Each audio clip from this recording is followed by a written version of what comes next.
Well, hello, friends. Welcome to Adventures in Pixieland. My name's Amy. I'm an ordained minister, and we are in Bible study. We are in the NIV, and we are in the book of 1 Samuel, and we are in chapter 6. So, the ark returned to Israel. When the ark of the Lord had been in the Philistine territory 7 months, I'm surprised they lasted that. Maybe that's because it was on the move so much, because it wasn't easy to get things around then. The Philistines called for the priests and the diviners and said, "What shall we do with the ark of the Lord?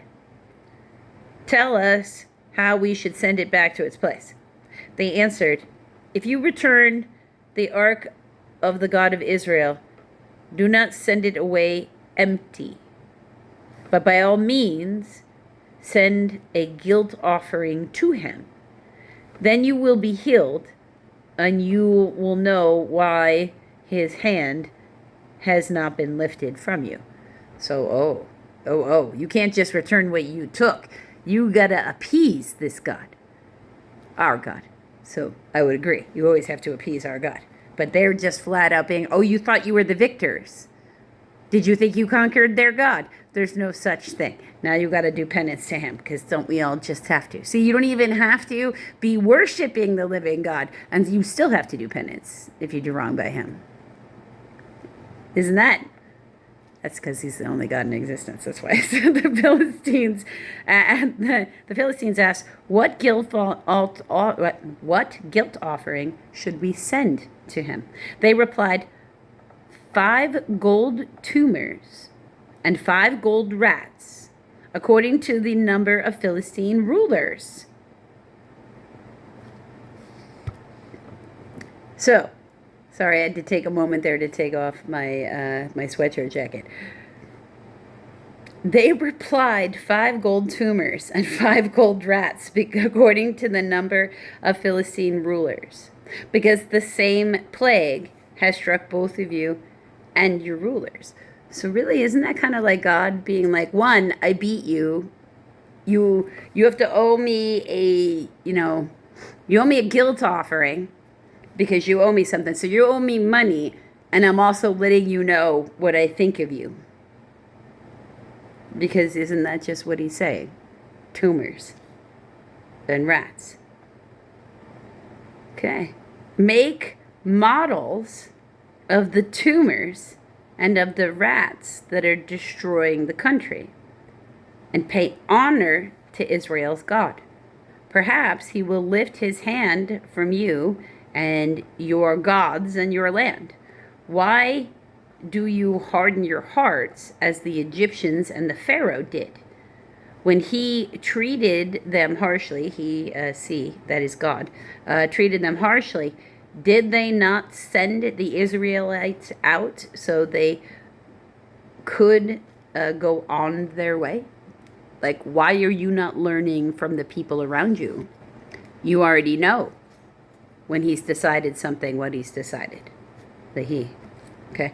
Now then, get a new cart ready with 2 cows that have calved and have never been yoked. Hitch the cows to the cart, but take their calves away and pen them up.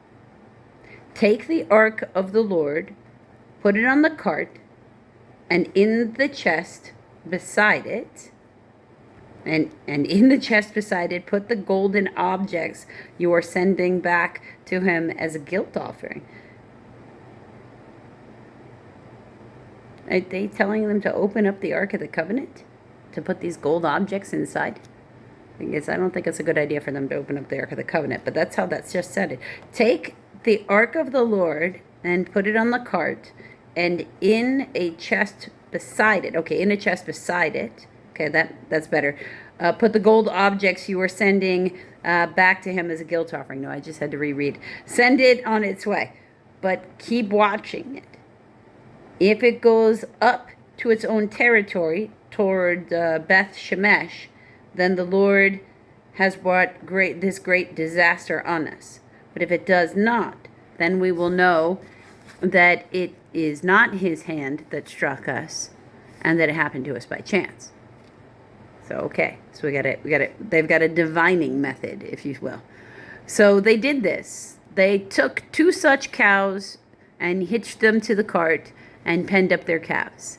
They placed the ark of the Lord on the cart, along with the chest containing the gold rats and the models of the tumors.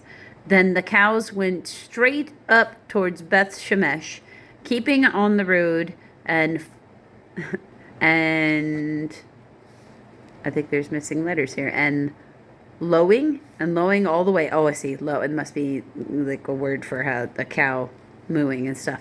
They did not turn to the right or to the left. The rulers of the Philistines followed them as far as the border of Beth Shemesh. Now the people of Beth Shemesh were harvesting their wheat in the valley when they looked up and saw the ark. They rejoiced at the sight. The cart came to the field of Joshua of Beth Shemesh, where it stopped beside a large rock. The people chopped up the wood of the cart and sacrificed the cows as a burnt offering to the Lord. Like, just immediately, right then. The Levites took down the ark of the Lord together with the chest containing the gold objects and placed them on a large rock. On that day, the people of Beth Shemesh offered burnt offerings and made sacrifices to the Lord. The 5 rulers of the Philistines saw all this, and they returned that same day to Ekron. These are the gold tumors of the Philistines. These are the gold tumors the Philistines sent as a guilt offering to the Lord, each one for Ashdod, Gaza, Ashkelon, Gath, and Ekron. And the number of gold rats was according to the number of towns belonging to the 5 rulers, the fortified towns with their country villages. The large rock on which, and then it's got a footnote of D. Here's the footnote of D. One of these is just really long. A few Hebrew manuscripts see also the Septuagint and also other Hebrew manuscripts, villages as far as Great Abel where. They set the ark of the Lord is a witness to this day in the field of Joshua of Beth Shemesh. So they set up a rock in remembrance of this. But God struck down some of the men of Beth Shemesh, putting 70, a few Hebrew manuscripts and the Septuagint, 50,070 of them to death because they looked into the ark of the Lord. Okay, so maybe people did look in there. The people mourned because of the heavy blow the Lord had dealt them.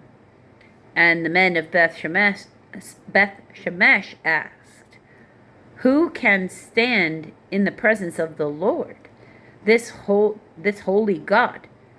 To whom will the ark go up from here?"